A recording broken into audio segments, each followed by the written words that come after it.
Deyohahá shoge nigyaso ganyate niwa ge shoute gayokono niwa quenchade.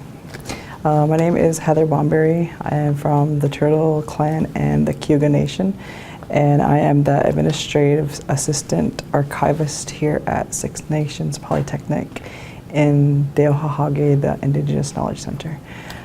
This year is my 8th year here at the centre, and I've helped Rick Hill build the centre from the ground up, basically. I've really enjoy learning and helping others with their research about the history, the culture, and the language of the Six Nations, both academic and personal. I'm going to be reading a story called The Seven Brothers.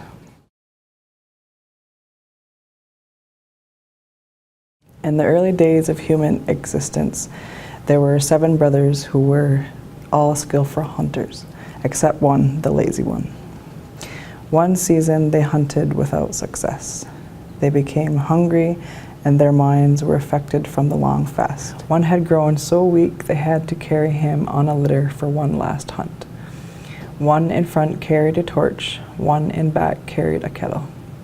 The torch carrier spotted some bear tracks, but the lazy one of the litter said that his brothers must first bathe him with their saliva.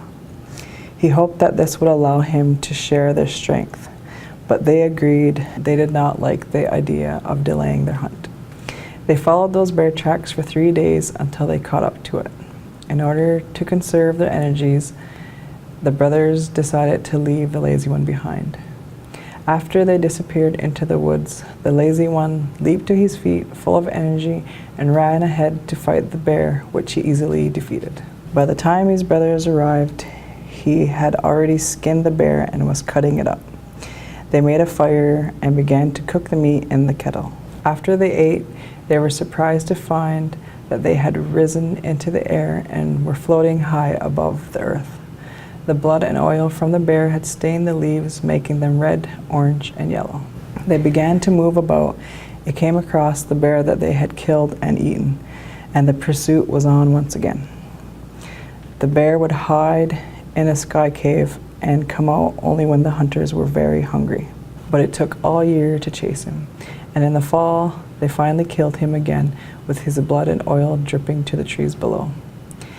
If you look to the nighttime sky, you will see the bear chase cluster of stars, with the hunter with the torch at the end of the group, followed by the 4 brothers carrying the litter and the man with the kettle in the middle. The Senecals call the Big Dipper constellation Nyagwait Haudenosaunee, meaning bear they are pursuing. Now.